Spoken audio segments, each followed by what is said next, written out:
Well, if I could vote in the American election, I would vote for Trump. The American government needs reform, and this election is about more than just electing Donald Trump to a second term. Trump might be strong on the economy and foreign policy, though he's let pro-lifers down on abortion policy for sure. However, and as Peterson gets at here in this clip I'm about to show you, who Trump has surrounded himself with is literally the dream team that is capable of saving America. Listen to this. And I don't trust Harris. Now, do I trust Trump?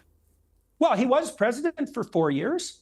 Like, look, the best predictor of someone's future behavior is their past behavior. If you're trying to hire someone and you have documented history of their efforts in precisely the domain that you're attempting to hire for, and the evidence is clear and valid, you use that in favor of all other predictive, what would you say, predictive markers. So I think it's more appropriate for me as a clinician who knows the psychometric literature to point out that independent of Trump's personality, which tends, by the way, to be a relatively weak predictor of behavior, it's intelligence that's the best predictor, and then personality, we have a documented track record. Okay, so what do we know about Trump? Well, as far as I'm concerned, we know this: decent economic performance, markedly stable international situation, no wars, plus, and that's something, no wars.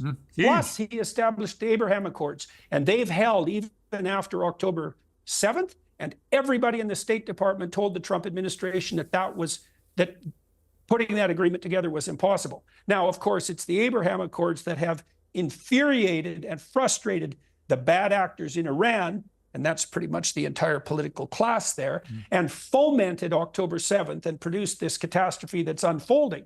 But putting that at the feet of Donald Trump is a very ill-advised thing to do. So I would say, with regards to Trump, well, we know what a Trump presidency would be like, but there's something else to consider too, because you might say, well, you know, that was round one and now it's round two and Trump is older. And although I think he's actually modified his behavior to some degree as a consequence of being beat up so thoroughly over the last 5 years, and although he's a bit defensive, he's also less blustery and more human, which I think is a big plus. But for me, the other thing that I've seen really switch that's really been positive for me is that Trump has pulled a lot of hyper-powerful people together around him. Musk, Tulsi Gabbard, Vivek Ramaswamy, Robert F. Kennedy, most of whom would have been Democrats in anything approximating a sane and normal world. And so, you see, my sense is that somebody whose narcissistic impulses are out of control, because Trump is a flamboyant and dominating character who likes the public light. So you think, well, you know, does he tilt too far in the narcissistic direction? It's like, well, why would he share the spotlight with the rest of this crew? And the other thing that we should consider is that, look, man, I would vote for Trump if for no other reason than Musk himself has already agreed to head something like a Department of Governmental Efficiency in the US. It's like, okay, enough said. You know, and then Kennedy is bringing the public health crisis into the political realm. And both those two things are revolutionary. I would also say Ramaswamy seems to be... Go ahead. Ramaswamy is a very smart guy as well. I completely agree with you on that. Also, I think that Trump has shown with these assassination attempts something very surprising that I suspect a lot of people would not have expected, and that is genuine personal courage. I mean, the first time when he was actually shot, to insist on getting back up and to punch the air defiantly was a remarkable thing to do. But I thought what even more remarkably was a week later, he was back on stage at another rally with an even bigger crowd, like nothing had happened. I spoke to him that night and he was, you know, very gung-ho. I'm just going to keep doing it. They're not going to stop me. That is personal moral courage. I don't think you ever know whether you have it until it happens.